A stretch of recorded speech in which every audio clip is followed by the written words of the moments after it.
용감한 토크쇼 직설 시작합니다. 2026년 병오년 새해가 밝았습니다. 조금 전에 병오년 주식시장 개장했는데요. 주식시장 개장 상황 이가람 캐스터가 전해드립니다. 이 시각 시황입니다. 작년 국내 증시 주요국 가운데 가장 가파른 상승 곡선을 그렸죠. 새해 첫 거래일인 오늘 개장 상황 살펴보겠습니다. 지수부터 살펴보시죠. 2025년 한 해 동안 75% 상승한 코스피 오늘 0.32% 올라갑니다. 4,232선 움직이고 있고요. 코스닥도 0.69% 올라갑니다. 931포인트 움직이고 있습니다. 수급 상황 살펴보시죠. 코스피 수급 상황부터 보면 개인이 현재 8,448억 원 순매수하고 있습니다. 외국인과 기관 동반 매도 우위 보이는데요. 외국인은 4,700억 원 넘게, 기관도 3,700억 원 넘게 팔아내고 있습니다. 코스닥 수급 상황도 살펴보시죠. 코스닥에서도 마찬가지입니다. 개인 현재 5,392억 원 순매수하고 있고요. 외국인과 기관 동반 매도 우위 외국인 현재 매수로 전환했습니다. 외국인 52억 원 사들이고 있고 기관은 24억 원 팔아내고 있습니다. 시가총액 상위 종목들 살펴보시죠. 2026년 반도체에 대한 기대감이 큽니다. 삼성전자와 SK하이닉스 모두 작년에 최고가에서 마무리했죠. 현재 국내 반도체 투톱 모두 상승하면서 출발했습니다. 삼성전자 1.33% 올라가면서 12만 1,500원에 거래되고 있고요. SK하이닉스 0.84% 올라갑니다. 65만 6,500원에 거래됩니다. LG에너지솔루션은 3거래일 연속 하락 마감했는데 현재도 1.63% 내려갑니다. 삼성바이오로직스 0.65% 올라가고 있고요. 삼성전자 우선주도 0.67% 올라갑니다. 코스피 6위부터도 살펴보시죠. 현대차만 홀로 지금 하락하고 있습니다. 현대차 0.34% 내려가면서 현재 거래가 29만 5,500원입니다. HC현대중공업 0.39% 올라가면서 51만 원에서 거래되고 있고요. SK스퀘어 지금 1% 가까이 올라가고 있습니다. 하나에어로스페이스도 1% 가까이 올라가고 있고요. 두산에너빌리티 0.8% 내려갑니다. 코스닥 시가총액 상위 종목들 살펴보시죠. 현재 알테오젠만 상승하고 있습니다. 알테오젠 1.67% 올라가면서 현재 거래가 45만 7천 원입니다. 에코프로 형제들 지금 동반 약세 보이고 있는데요. 에코프로 BM 1.84% 내려갑니다. 에코프로도 1.43% 하락하고 있고요. ABL바이오 0.1% 소폭 하락합니다. 레인보우 로보틱스 현재 CES 기대감이 큰 상황인데 지금 1.17% 약세 보입니다. 코스닥 6위부터도 살펴보시죠. HLB 지금 4.72% 올라갑니다. 현재 거래가 5만 3,200원이고요. 코오롱 티슈진 0.88% 내려갑니다. 리가켄바이오, 펩트론, 삼천당제약 모두 지금 상승하고 있는데요. 리가켄바이오 0.23% 강세, 펩트론도 0.8% 가까운 강세 보입니다. 삼천당제약 지금 1% 가까이 상승하고 있습니다. 외환시장도 살펴보겠습니다. 작년 달러원 환율이 1년 전보다 33원 50전 낮은 1,439원에 마감됐죠. 작년 주간 거래 종가 연평균은 1,422원으로 외환 위기를 겪었던 1998년보다 높은 역대 최고 수준을 기록했습니다. 현재 환율 지수 다시 살펴보겠습니다. 코스피 지금 0.28% 올라갑니다. 현재 거래가는 4,226포인트고요. 코스닥은 현재 0.76% 올라갑니다. 932선에서 움직임 보입니다. 지금까지 시장 상황 전해드렸습니다.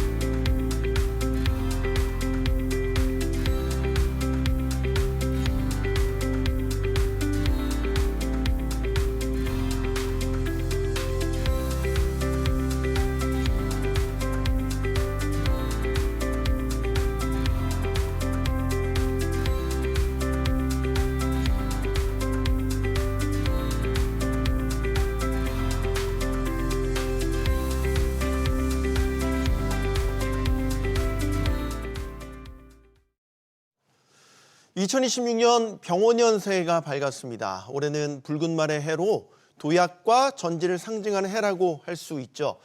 해가 갈수록 풀어야 될 숙제가 쌓여만 가는 우리 경제가 새해에는 한 걸음 더 나아갈 수 있었으면 좋겠습니다. 자, 그래서 오늘 특별한 두 분 모시고 해법을 찾아보려고 하는데요. 자, 서울대 정경제학과 이필상 교수 나오셨고요. 또 정만기 전 산업부 1차관 나오셨습니다. 안녕하십니까? 예, 안녕하세요. 용감한 토크쇼 직설은 SBS BG 뉴스 앱과 유튜브에서 실시간으로 시청하실 수 있습니다. 주요 기관이 새해 우리 경제 성장률을 1%대 후반에서 2%까지 전망을 하고 있습니다. 작년과 비교를 하면 성장률 측면에서는 확실히 반등을 꾀할 것이다 이렇게 보고 있는 것 같아요. 어느 정도 현실 타당하다고 보십니까? 예, 작년에 경제 성장률이 1% 정도였었는데요. 네. 올해는 1.8에서 2% 정도, 숫자상으로는 거의 2배로 오를 것 같습니다. 반도체 중심의 수출이 호조가 계속될 것 같고요. 내수 회복세도 계속 이어질 것 같습니다. 그래서 성장률은 일단 오를 것이다 이렇게 전망을 할 수가 있는데요. 문제는 성장을 해도 고통은 커진다는 것이거든요. 네. 우리 경제에 지금 3대 고통이 있습니다. 가장 큰 고통이 실업인데요. 작년에 일자리 증가수가 17만 정도 됐는데 올해는 15만 개 정도로 줄어들 것이라는 겁니다. 지금 그 실업 문제가 좀 심각한데 특히 청년층 실업이 문제가 큽니다. 대학 졸업생 중에서 직업을 갖지 못하는 사람이 60%나 될 정도입니다. 그런데 이것이 올해 이제 더 악화될 가능성이 있다 하는 것이고요. 두 번째 고통은 가계부채인데 지금 가계부채가 국민 총생산 GDP의 105%나 되거든요. 네. 근데 이것이 이제 개선될 조짐이 안 보이고요. 이거는 세계 최고 수준입니다. 그래서 그 앞으로 그 부도 위험이 높아질 것 같다라는 어떤 예상이 되고요.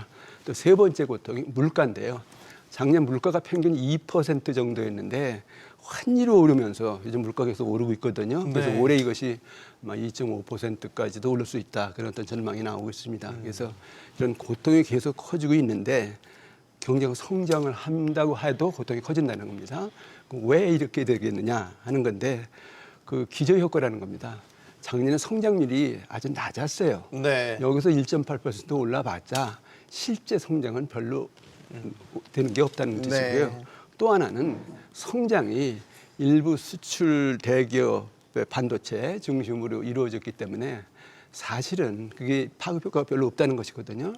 그래서 실질적으로 저성장 기조가 계속 되면서 경제 고통이 확대되는 그런 흐름은 그냥 이어지고 있는 것이 아니냐 이런 분석도 가능합니다. 이게 이제 이필상 교수님 말씀은 성장률 자체를 목표치를 달성할 수 있다고 하더라도 아까 말씀하셨던 세 가지의 고통을 감내해야 되는 이런 상황이다라는 진단을 내려주셨고 정만기 차관님은 어떻게 보십니까? 올해 성장률 2% 가까이 회복을 하게 되는 것의 의미, 전망. 예, 제가 생각할 때 일단 그 한미 관세 협상이 타결되면서 대내외 경제 그 불확실성이 좀 해소돼서 기업인들을 만나봐도 작년에는 이맘때쯤 어떻게 해야 될지 정말 참담했는데 네. 최근에는 이제 어려운 여건이긴 하지만 계획을 세워서 제대로 할 수 있는 여건은 됐다. 이런 그 내용들을 얘기를 하고 있고 또 이제 말씀하신 것처럼 반도체라든지 전력, 데이터 센터 중심으로 설비 투자가 금년에는 좀 그런 분위기 속에서 확대될 여지가 있고 또 건설 부분 기조 효과라든지 SOC 공공투자 부분 투자 증가 이런 것 때문에 확실히 작년 1% 수준에서 금년에 한 1.8 내지 OECD에 따르면 2% 정도로 성장이 회복을 할 거라고 전망하는 데는 뭐 별다른 이견들이 없는 것 같습니다. 저도 그렇게 생각하고요.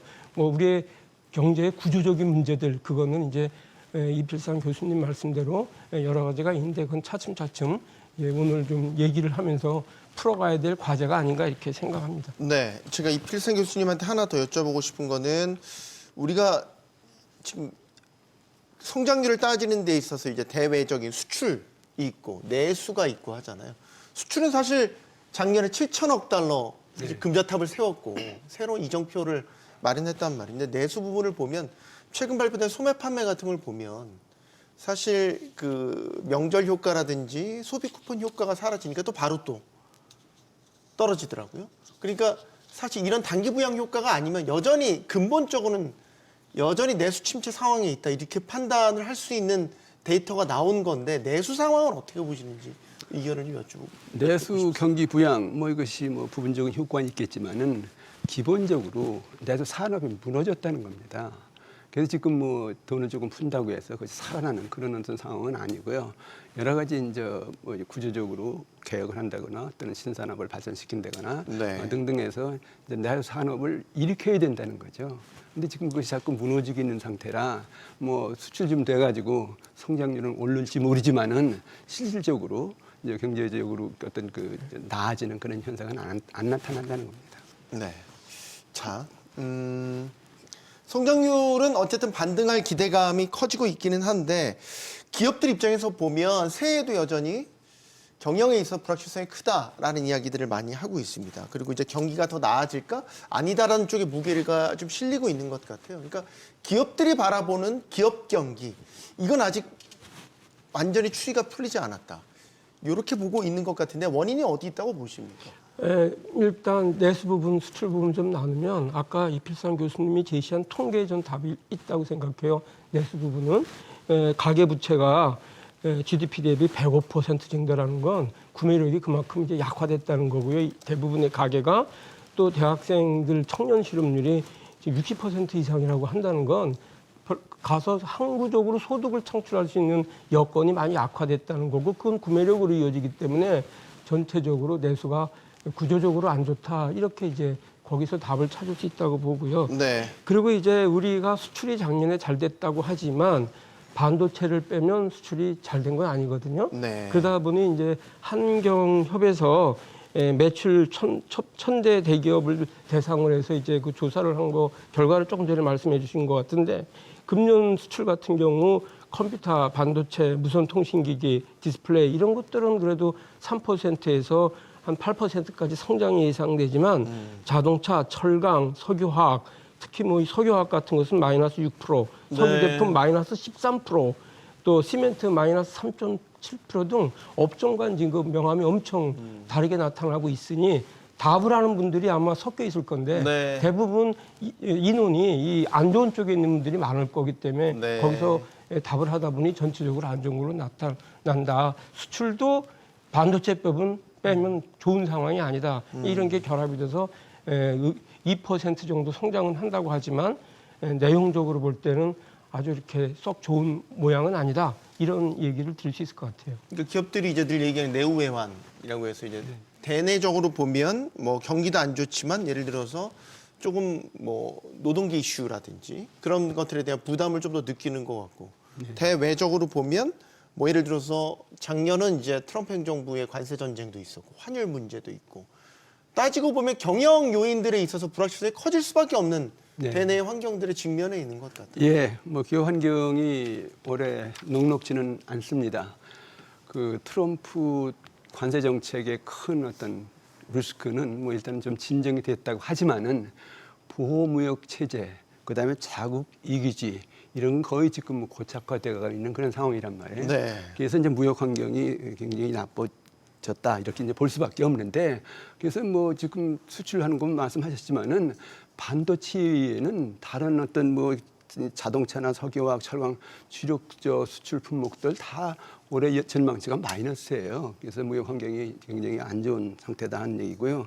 그 다음에 내수 침체 이거 지금 뭐 가계부채 이런 것 때문에 이제 결국 그렇다고 볼 수도 있는데 그 경기 추세를 나타내는 소비자 동향 지수라는 것이 있어요. 네. 그게 89인데 100 넘어야 그렇죠. 경기 좋아지는 거 긍정적으로 아니에요? 보시는 분들이 예, 더 많다는 뜻이죠. 근데 지금 뭐 그게 89면 굉장히 낮은 거거든요. 그래서 결국은 내수 침체라는 차원에서 보면은 기업 환경이 어려운 상황이다 이렇게 볼 수밖에 없고요. 또 하나 지금 환율 리스크가 굉장히 큽니다. 이게 환율이 지금 뭐 1,400원을 넘어서 뭐 심지어는 1,500까지 가지 않느냐 뭐 그런 이야기까지 있는데 어쨌든 간에 조금 요즘 진정은 되긴 됐어요. 근데 어쨌든 간에 지금 환율이 외환위기 금융위기 이후에 최고인데 이게 이제 기업 생산비를 엄청 급등시키거든요. 이게 이제 기업으로 보면 굉장히 이제 안 좋은 그런 어떤 여건이죠. 그 다음에 규제 리스크가 있습니다. 뭐냐면은 노란봉투법, 뭐 상법 개정, 자사주, 뭐 소각, 뭐 등등 해가지고 이거 기업 기업들 입장에서 보면 경영이 굉장히 불안해지는 그런 요인들이거든요. 네. 뭐 그렇게 치면은 기업 환경이 결코 좋지는 않은데 뭐 그렇다고 해서 이거 그냥 뭐 뒤로 물러설 수는 없고요. 어떻게든지 이거 이겨내야 되겠죠. 예. 자, 제가 정마기 차관님한테 여쭤보고 싶은 거는 기업들이 느끼는 규제 리스크는 실제로 어느 정도입니까? 그러니까 정부가 바뀌고 이런 이제 과도기적인 시기에 새 정부가 들어서면 또 여러 가지 막 방향들을 내놓고 하다 보면 또 이 규제라는 측면에서 보면 겹겹이 또 이제 쌓이기 마련이잖아요. 사실 올해도 죄송합니다. 작년에도 노란봉투법이라든지 사실 경영계에서 반대했던 법안들도 많이 통과가 된 게 사실입니다. 실제로 현장에서 느끼는 그런 부담, 규제에 대한 부담 이런 것들은 어느 정도일까요?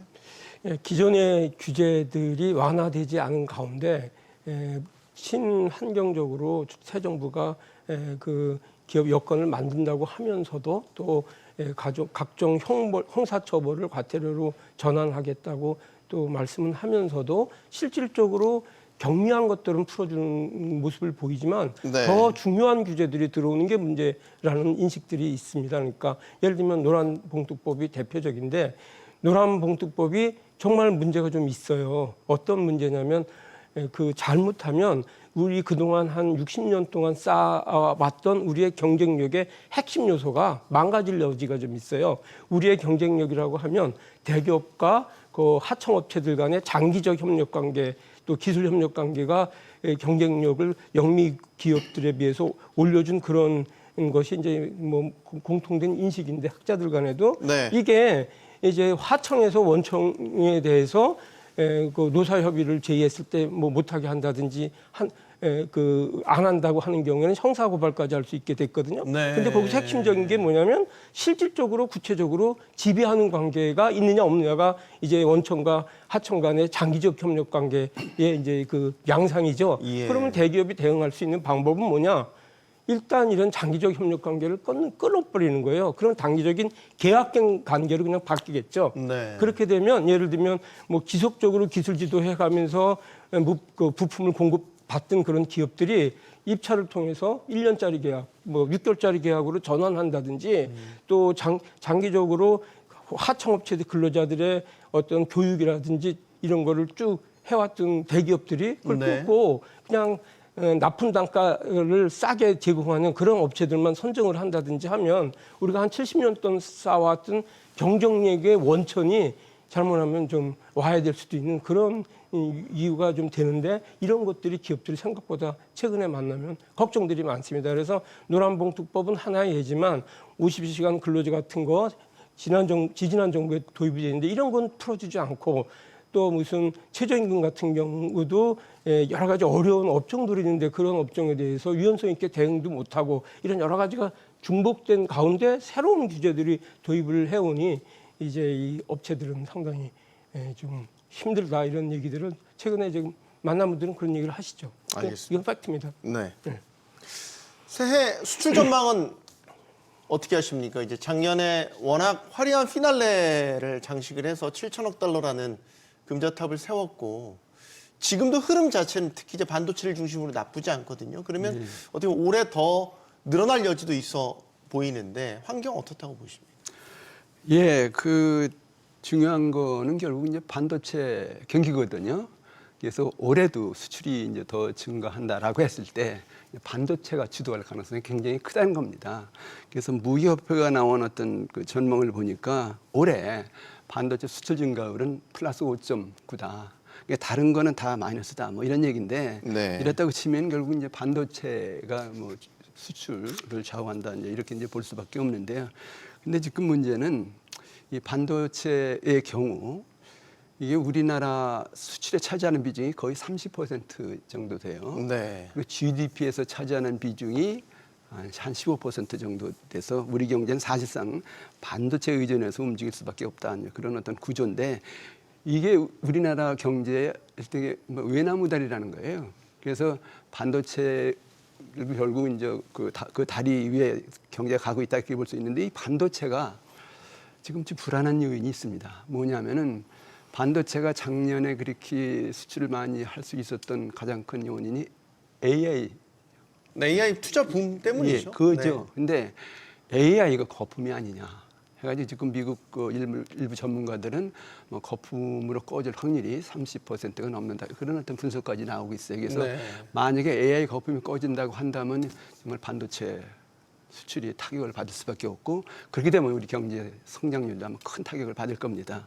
또 하나 이제 이 반도체에 대해서 걱정되는 것이 지금 중국이나 대만 이런 데서 우리 그 나라 반도체 산업을 뭐 추월한 것도 있고요, 또는 뭐 추격하는 것도 있는데 만약에 경쟁에서 뒤집어버린다라고 한다면은 뭐 앞으로 어떻게 보면 수출 동력이 꺼지는 거죠. 그런 면에서 보면은 결국 우리나라 수출이 올해 늘어나겠지만 아주 불안한 그런 어떤 리스크를 가지고 있다 이렇게 이제 볼 수밖에 없을 것 같습니다. 네. 그러니까 반도체가 끌고 가는 수출인 건 우리가 부인할 수 없는 건데 이제 여기에 대한 의존도가 너무 높다 보니까 작년에 또 이제 석유화학 업계의 대규모 구조 조정이라든지 이런 것들도 이제 일어나지 않았습니까? 사실 15대 우리 주력 수출 품목 가운데 수출이 늘어난 거는 얼마 안 되고 또 줄어든 게 많이 있어요. 그런데도 이제 전체 수출은 늘었단 말이죠. 그러니까 이거는 반도체를 필두로 한 몇 개 수출이 잘 되는 그런 이제 품목들이 끌고 나간 건데 사실 이게 잘 될 때는 좋지만 반도체도 사이클 경기를 잘 타지 않습니까? 이게 안 되면 그럼 그 다음에 대안이 뭐가 있냐? 여기에 대한 이제 의문이 있는 거죠. 아까 설명드렸지만 11월까지 볼 때 반도체가 우리 전체 수출에서 차지하는 비중이 24%였어요. 근데 평소에 어땠냐? 2015년까지는 한 12, 3% 정도. 그리고 그 문재인 정부 시절 가서는 거의 20%까지 올라갔다가 또 윤석열 정부 시절에는 한 18% 정도로 줄어들었는데 이게 지금 24, 5% 쪽으로 쭉 비중이 높아진 거죠. 네. 이게 만약에 20% 수준으로 내려가면 작년에도 무역 수출이 플러스가 아니고 마이너스였어요. 마이너스 한 2% 정도. 그러니까 반도체 자체를 뭐 우리가 무시할 수는 없고 네. 기여하는 건 상당히 기쁜 일이지만 너무 이제 의존하는 게 문제라는 거죠. 그런데 다른 분야들 예를 들면 일반 기계, 석유 제품, 석유화학, 철강, 2차 전지 심지어 마이너스 10% 이상 수출이 감소되기도 했거든요. 네. 결국은 이제 이러한 그 산업 구조에서 우리가 어떤 미래를 앞으로 가져가야 되냐 이런 게 중요할 건데 제 생각에는 반도체 비메모리 분야의 강점은 계속 가져가야 되죠. 네. 하지만 또 반도체 내에서도 시스템 반도체라든지 패키징이라든지 또 파운드리라든지 다른 분야 쪽에 역량을 좀 키워갈 필요가 있고 또 이 좀 지금 철강, 석유화학 중국의 과잉 생산 때문에 전 세계적으로 오버 서플라이가 되니까 네. 예를 들면 철강 같은 경우에는 초과 공급이 한 6억 톤에서 7억 톤 정도 된다고 그 OECD에서 발표도 했고요. 네. 그리고 이제 석유화학도 중국에서만 3천 톤 이상의 과잉 공급이 돼 있어요. 네. 그러니 범용 제품의 경우에는 경쟁은 할수록 살아남을 수 없는 그런 상황이 돼 있는 거죠. 중국 요인이 제일 크다고 볼 수 있는데 그렇다면 저희는 조금 스페셜티 좀 그 특화된 고부가 가치 제품군으로 구조조정 같은 것도 해가면서 그런 산업은 계속 살려가는 게 중요하고 가장 중요한 거는 아무래도 이제 차세대 그 성장 동력들 예를 들면 뭐 디지털 전환 분야 AI를 포함해서 네. 이런 분야라든지 SMR, 수소 무슨 이런 기후 변화 관련 또 업종이라든지 바이오 분야 이런 고부가 가치 분야 특히 스타트업 같은 거를 좀 많이 키워가서 벤처기업 창업을 또 이끌어내는 거 이런 것들이 우리 중장기 과제가 되지 않을까 생각합니다. 네. 저는 네네. 교수님.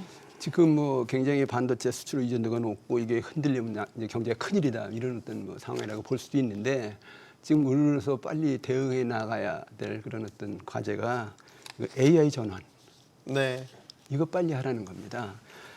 지금 그 우리나라의 경우는 AI가 좀 뒤지긴 했습니다만은 어떻든 간에 강점이 있습니다.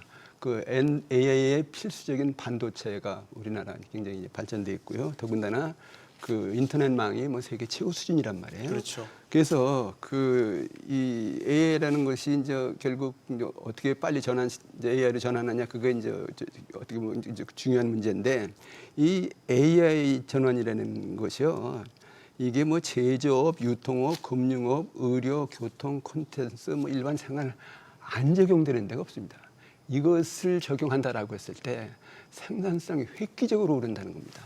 그리고 산업이 급속도로 발전한다는 겁니다. 네. 그런 차원에서 본다면은 지금 반도체만 매달려가지고 불안에 떨 것이 아니고 네. AI 전환 빨리 하자. 그래서 정말 모든 산업 오히려 더 골고루 더 혁신하고 발전시킬 수 있는 그런 때 기회를 삼자. 그게 지금 올해 우리가 아마 가장 중점적으로 추진해야 될 과제가 아닌가 그런 생각이 듭니다. 냉정하게 보면 반도체가 수출도 잘 되고 고부가가치 산업이고 그래서 수출 우리 실적도 높이곤 하지만 이제 고용이라는 측면에서 보면 사실 그렇게 재밌는 산업은 아니잖아요. 냉정하게 보면 거의 다 자동화돼 있고 사실 그 클린룸 안에 들어가는 사람들이 얼마나 됩니까? 그러니까 반도체가 잘 되는 건 좋은데 이게 허울뿐이 빛 좋은 개살구가 될 수 있는 게 고용에는 그닥 도움이 안 된다. 그건 맞지만 반도체를 그렇다고 무시하면 절대로 그러니까 안 됩니다. 이게 약간 그게 딜레마인데. 세수하고 네. 투자 쪽에 그 유발하는 효과가 엄청 크죠. 2023년에 반도체 경기가 안 좋았잖아요. 네. 그때 우리 무역 적자도 나버렸고 오랜만에 그리고 세수도 감소됐고 법인세도 안 예, 들어가고. 예. 그래서 국가 경제 운영에 상당히 차질을 줄 정도였는데 반도체가 비록 그 공정 특성상 인원을 조금 쓰는 그런 건 맞지만 네. 그 반도체가 우리 경제에 주는 여러 가지 긍정적인 효과를 감안할 때 무시하면 안 된다고 생각합니다. 그거를 뭐라고 얘기하기보다는 반도체 이외에 또 반도체 내에서도 더 다양한 업종, 고부가치 업종으로 우리가 어떻게 진입시킬 거냐 여기에 좀 방점을 둬야 되는데 저는 이 점에서는 뭐 재정을 풀고 이런 것보다도 아까 모두에 말씀드린 것처럼 규제 쪽, 규제를 잘 풀어줘서 그 민간이 창의적으로 정말 활발하게 일할 수 있는 여건을 만들어주는 게 중요하다. 뭐 쓸데없는 규제 계속 만들고 또 과거에 있는 규제가 뭔지도 모르고 새로운 규제 만들어요. 그러다 보니 뭐 중복 규제 뭐 이런 얘기들 많이 나오는데 좀 새로 규제 도입할 때 그런 걸 좀 살펴가면서 해줘야 네. 다른 업종들이 살아날 거다. 스타트업이 우리나라만큼 지금 잘 그 똑똑한 인재들 데려다가 잘 못 쓰고 있다라는 거죠. 예, 그렇죠. 우리가 갖고 있는 이제 구조적 한계 때문에. 근데 이제 아까 이프산 교수님께서 서두에 이제 성장률은 올라갈 수 있으나 이제 세 가지의 고통 중에 하나 이제 고용이라는 부분을 냉정하게 짚어주셨기 때문에 네. 특히 청년 고용들. 사실 이제 반도체 쪽에 이 고부가가치 산업에 많은 분들이 취업되면 좋겠지만 그렇지 못한 게 현실이고. 네. 근데 이제 우리가 그동안 이제 우리의 고용의 상당 부분을 감당해 왔던 제조업과 건설업 같은 경우는 지금 수년째 침체인 거고. 네. 작년에 이제 석유화학을 시작으로 이제 산업계 구조조정도 시작했고. 그러니까 이렇게 산업이 구조조정되고 발전해가고 뭐 하는 과정에서 이제 고용이 계속해서 위축이 될까봐 네. 그 부분들이 걱정이라는. 예, 맞습니다. 예. 근데 이제 그 반도체의 경우 자체만 본다면은 뭐 지금 고용 유발 계수가 2.1밖에 안 돼가지고 제조업 평균의 3분의 1도 안 돼요. 그래서 고용도 제대로 창출이 안 되는 그런 어떤 산업이다. 뭐 이렇게 볼 수는 있는데 지금 여기서 그럼 우리는 어떻게 할 거냐 하는 얘기입니다. 근데 제가 조금 전에 말씀드린 모든 산업을 빨리 AI로 전환하자. 그래서 혁신을 하자라고 했을 때 물론 AI 때문에 일자리 줄어드는 것도 많이 있습니다. 그렇지만은 만약에 AI 전환을 해서 새로운 혁신이 일어나고 새로운 산업이 많이 발전한다면은 크게는 고용이 더 늘어날 수 있다는 겁니다. 그런 식으로 우리가 지금 가야지 이거 뭐 지금 이 자리에서 고용이 떨어지니까 안 되겠다. 그렇게 이제 앉아 있을 수 있는 건 바람직한 이게 좀 그냥 소심한 질문일 수도 있는데 AI로 전환되면 저희 일자리 없어지는 거 아닙니까? 아닌가요? 이제 저희 이게 막 많이 대체된다고 하니까. 저희 일자리가 사라지는 많은 부분은 제가 볼 때는 중국과 경쟁해서 우리가 계속 밀려가는 형국으로 가기 때문에 그런 거죠. 가격 경쟁력에서 밀리는. 가격 경쟁력, 기술 경쟁력도 밀리니까 과거에는 우리가 수출하던 국가를 중국이 대신 수출하고 또 우리가 중국 시장에 진출했던 품목들이 중국 또 제품으로 대체되고 이러면서 우리의 일자리가 계속 이제 역량이 줄어드는 건데요. AI가 수반돼서 경쟁력이 높아지고 우리 각 산업 부분에서 생산성과 고부가치가 이제 가능해지면 그렇게 되면 이제 그 잃었던 그 시장을 좀 얻어갈 거고 그렇게 되면 일자리가 늘어난다고 보죠. 이걸 단선적으로 AI가 사람을 대체한다라는 측면만 보면 좀 리스크가 있는데 그것 때문에 전체 산업의 경쟁력이 높아져서 시장 점유율을 키울 수 있다 이렇게 본다면 AI를 잘 활용하는 게 중요하다 아니, 뭐 이렇게 그러니까 생각합니다. AI 때문에 지금 앵커 자리가 없어진 데가 아니고 AI를 어떻게 활용하느냐 그 자리는 생겨야 될 거 아닙니까? 그래서 방송에 저는 없어지더라도. 아니 어쨌든 간에 저 직업의 형태라든가 산업의 형태라든가 네. 생활의 형태 이런 게 새로운 구조로 바뀌면서 네. 새로운 일자리가 만들어진다고 생각을 해야지 이걸 무조건 뭐 대체한다 이렇게만 볼 것은 아니라는 겁니다. 그래서 물론 뭐 그 타격이 굉장히 클 거예요. 그런데 우리가 그렇다고 해서 안 할 수는 없고 오히려 적극적으로 생각해서 새로운 산업, 새로운 문화 그 새로운 생활 이런 걸 만들면서 네. 우리 일자리를 더 많이 만드는 네. 그런 어떤 노력을 하자는 거죠. 제가 AI보다 잘하겠습니다. 그래서 AI한테. 우리 AI하고 관련해서는 정책의 우리 목표를 잘 설정하는 게 중요한 것 같아요. 네. 지금 우리가 미국이나 중국에 비하면 AI의 기본적인 역량은 너무 뒤져 있거든요.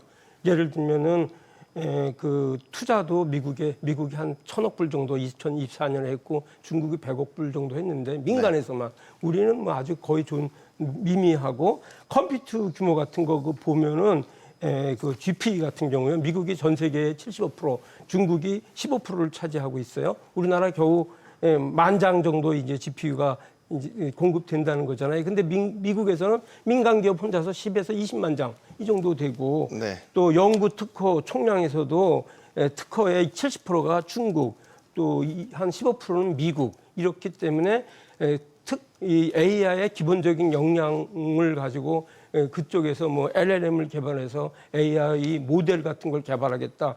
2024년에 전 세계적으로 주목할 만한 AI 모델이 62개가 나왔는데 네. 그중에 미국이 40개, 중국이 15개, 한국 1개 나왔어요. 그래서 이쪽으로 우리의 역량을 쏟을 게 아니라 아까 우리가 계속 말씀했던 산업이라든지 공공 분야의 AI를 활용하는 분야 이쪽을 우리가 해볼 만하거든요. 그래서 정책의 목표를 AI의 기초 역량을 닦는 쪽이 아니라 기존의 미국이나 유럽에서 중국이 만들어온 AI를 활용을 해서 우리 산업에 접목시키는 분야 이쪽에 우리가 정책의 역량을 좀 두고 그렇게 하면 AI 세계 3대 강국도 가능하다. 저는 그렇게 네. 생각합니다. 그 이재명 정부가 내건 게 이제 AI 3대 강국 목표를 내걸었고 GPU가 대표적이지만 이제 26만 장을 엔비디아로부터 사겠다 확보를 했죠. 했고 이제 올해부터 10,000장 정도가 처음 이제 들어온다 그러더라고요. 그러니까 냉정하게 타이밍은 늦었는데 이제라도 시동을 걸어서 우리는 이제 사실 추격에 대한 DNA가 있지 않습니까? 가능하다고 보십니까? 빠른 추격자로서의 역할. 저는 가능하다고 보는데요. 네. 그 스마트폰도 미국에서 그 아이폰이 처음 아이폰 먼저 나왔거든요. 했고 삼성이 따라갔는데? 재빠르게 따라잡았죠. 그러면 예.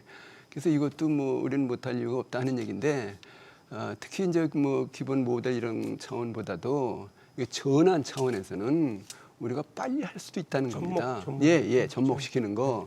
그래가지고 그 더군다나 지금 뭐 우리나라 반도체 아주 강점이 있단 말이에요. 그다음에 인터넷도 제대로 돼 있단 말이에요. 그래서 이걸 빨리 추진하면은 뭐 그 승산이 있다. 저는 그렇게 보는데 아니 뭐 지금 순서대 뭐 국제 평가가 있어요. 뭐 그 토토스 인텔리전스라는 데 평가한 거 보면 네. 미국이 1위, 2위가 중국, 3위가 싱가포르, 4위가 영국, 5위가 프랑스, 우리나라가 6위 이게 사실 네. 뒤에 있는 건 사실인데 근데 뭐 따라잡아야죠. 근데 따라잡을 수도 있다고 생각을 하고요. 그래서 우리가 좀 그건 자신감 가지고 좀 빨리 노력을 해야 되지 않나 생각이 듭니다. 네.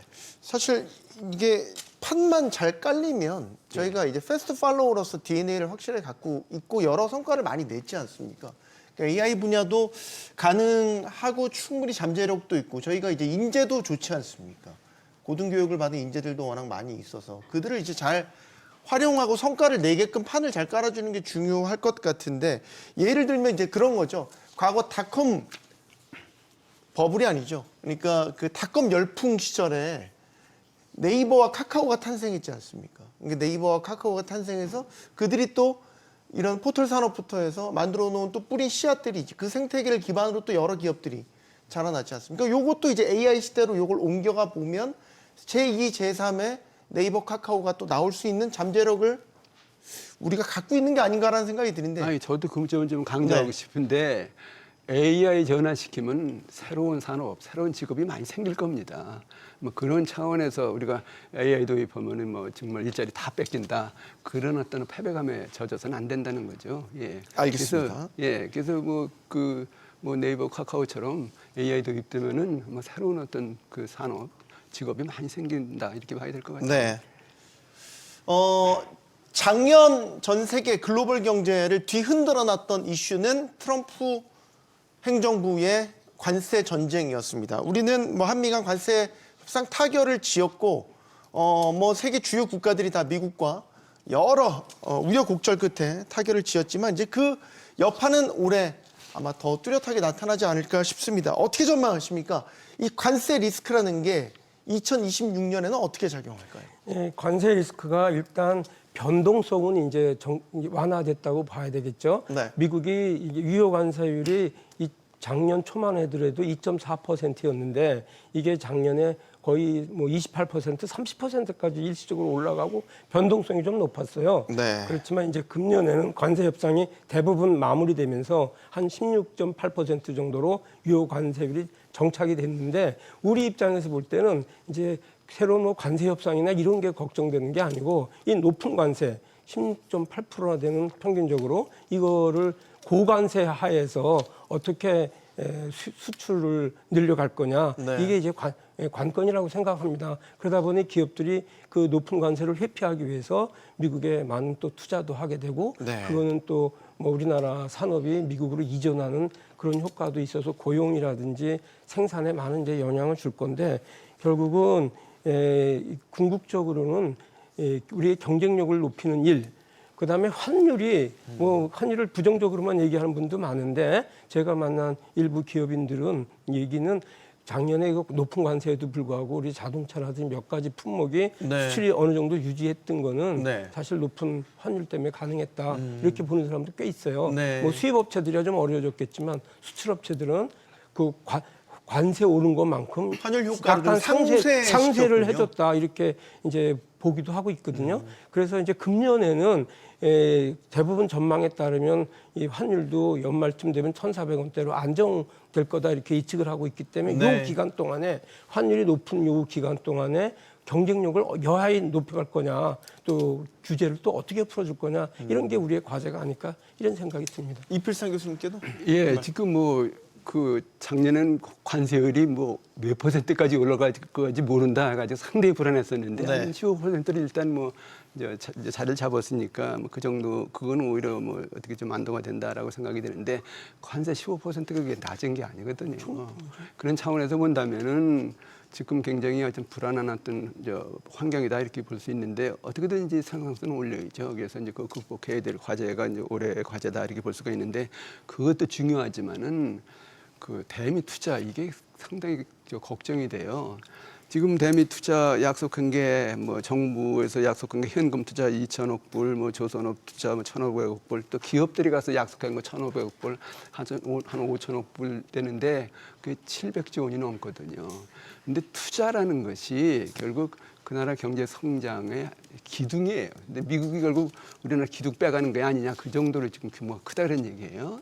그런 차원에서 본다면은 이거 어떻게든지 어떻게 보면은 뭐 어쩔 수 없이 약속한 거니까 조의되지만은 국내 투자도 규제라든가 노동력 이런 거 해서 기업들이 해외 투자 못지않게 국내 투자도 많이 해야 되는 그런 어떤 상황인데 그러면서 정부가 굉장히 노력을 많이 해야 될 것 같습니다. 네. 이 부분은 제 이필상 교수님께 먼저 좀 여쭤보고 싶은 거는 이제 올해 예산이 728조. 예. 뭐 그야말로 이제 역대 최대 규모. 전년 대비 8.1% 증가한 역대 최대 규모입니다. 사실 이제 확장 재정을 통해서 성장을 이끌어 나가겠다는 이재명 정부의 확고한 예. 그 나라 운영의 정치 색깔이죠. 네. 국정 운영의 철학인데 어떻게 보십니까? 뭐 사실 늘 얘기되는 거지만 이 확장 재정이 가져올 수 있는 국가 재정 부담 이런 것들은 계속 안고 가는 건데 그럼에도 불구하고 지금은 성장 일로로 갈 때다. 성장을 향해서 확장 재정이 필요할 때다. 이렇게 보시는죠. 그 확장 재정 필요하긴 한데요. 전제 조건이 있습니다. 네. 지금 이대로 돈만 퍼부으면 안 된다는 겁니다. 네. 지금 그 호텔 경제학 해가지고 돈 풀면 된다. 뭐 이런 순환 어떤- 경제를 말씀하시는 예, 예. 네. 얘기를 하는데 그래서 이제 저 출범하자마자 그 추징금 편성해가지고 13조 원 소비 쿠폰 투입했잖아요. 근데 뭐 결국 0.1% 포인트 성장 반짝하고 끝났어요. 그다음에 이거 계속하겠다 해서 이제 올해 예산을 728조 8.1% 증가해서 편성까지 해놨는데 지금처럼 우리 경제가 이제 체력이 약하다, 일단 산업이 부실하다, 부채가 많다 이런 구조화에서는 이거 정부에서 돈 퍼부어봤자 결국 모래밭에 물 붓기가밖에 안 된다는 것이거든요. 그러면 어떻게 해야 되느냐? 네. 경제 구조 개혁해라, 신산업 발전시켜라, 기업들 일으켜라. 그래가지고 돈을 투입하면은 그 마중물로서 경제가 살아날 수 있는 그런 경제 체질을 만들라는 겁니다. 그러면서 돈을 퍼부어야지 그냥 뭐 지금 나약하게 주저앉는 상태에서 그냥 물만 퍼붓는다고 해서 살아나겠느냐 이런 얘기거든요. 그래서 구조개혁이라든가 신산업 발전이라든가 해서 어떤 경제 체질을 강하게 만들고 난 다음에 만들면서 이제 재정을 확대하는 건 좋다 하는 얘기인데 지금 상태에서 계속 재정만 투입하면은 결국 국가 부채만 늘어나는 거죠. 그래서 정청원님은 공직생활 시절에 이렇게 예산 공격적으로 늘어난 해가 기억나는 때가 있으세요? 뭐 물론 해마다 이렇게 다 심사를 매년 하시고 이제 올리시잖아요. 이렇게 예산 편성해서 통과시켜 주십시오. 급격하게 늘어난 경험은 별로 없는 것 같아요. 그냥 그래요? 스테디하게 꾸준하게 이제 올라왔는데 문제는 과연 계속 재정 투입할 수 있는 여력이 있겠느냐 이게 문제겠죠. 지금 관리 재정 수지가 GDP 대비 약 마이너스 4%, 그다음에 국가 채무 비율이 이미 50%를 넘은 상태에서 네. 지속적으로 재정을 투입할 수 있는 그런 돈이 정부에 있느냐, 뭐 국채 발행해서 뭐 미래 세대한테 계속 부담을 주는 방법으로 할 거냐, 그것도 인구 감소 이런 거 감안하고 성장, 우리 산업 성장 감안하면 적정한 얘기는 아니잖아요. 그러다 보니 정부로서도 상당히 선택의 폭이 줄어들 수밖에 없다. 저는 오히려 이렇게 재정 투입으로 성장하는 것보다도 규제 완화 쪽에 좀 포커스를 두자. 돈 안 들이고 성장하는 방법. 예를 들면 데이터 센터 같은 거를 확대를 하잖아요. 연간 설비 전력 건설을 포함해서 데이터 센터 확충에도 경제 성장률이 0.2에서 0.3%포인트 올릴 수 있다는 거거든요. 그런데 현재는 뭐 전력계통 접속 또 용량 승인이 지연된다든지 입지 환경 인허가가 막 중복되다든지 해서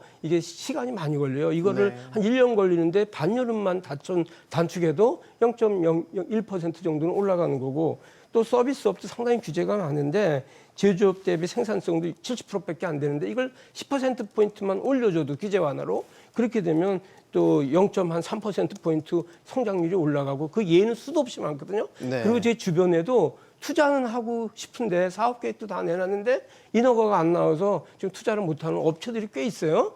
이런 것만 싹 골라갖고 풀어줘도 정부가 재정 투입하지 않고도 민간의 투자 촉진으로 성장을 유발할 수 있다. 그래서 돈은 한계가 있으니 정부가 좀 규제 쪽 풀거나 현재 대기하고 있는 여러 가지 투자 프로젝트를 잘 좀 발굴을 해서 네. 그것만 풀어줘도 크게 도움이 될 거다. 이런 건의를 얘기를 좀 드리고 싶네요. 네. 네. 연결되는 내용이긴 한데 마지막 질문 드리겠습니다. 이재명 정부 이제 집권 2년 차입니다.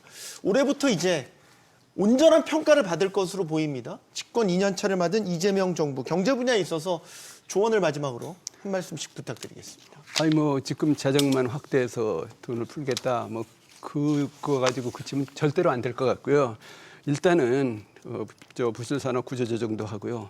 그다음에 AI 산업을 필두로 해서 신산업 빨리 발전시키는 그런 어떤 노력을 해라. 그리고 기업 환경 빨리 개선해라. 규제 개혁하고 노동 개혁해서 기업들의 마음대로 일어날 수 있는 그런 여건을 만들어라. 그래서 경제가 근본적으로 살아날 수 있는 그런 어떤 노력을 해라. 돈만 풀어서는 안 된다. 뭐 그런 얘기입니다. 특히 재정 같은 경우에 좀 상산적으로 운영해라. 그래서 그냥 무슨 뭐 지역 화폐니 무슨 뭐 저 기본 기초연금이니 이런 거 물론 뭐 필요하면 뭐 지급을 할 수도 있겠지만 거기보다는 뭐 일자리 만들기라든가 산업 구조 조정이라든가 신산업 투자라든가 이런 데 재정 투입을 좀 집중적으로 하라. 생산적인 재정을 하라. 근데 금융도 맨날 저 아파트 담보 잡고 돈 빌려주는 그런 금융하지 이자 놀이하지 말고 네. 기업들에게 투자하고 대출해주는 이 생산적 금융이라고 그러죠. 그런 생산적 금융도 해라. 그래서 지금 경제를 제대로 살리는 그런 노력을 좀 해달라. 뭐 그렇게 부탁을 드리고 싶습니다. 알겠습니다. 정말죠.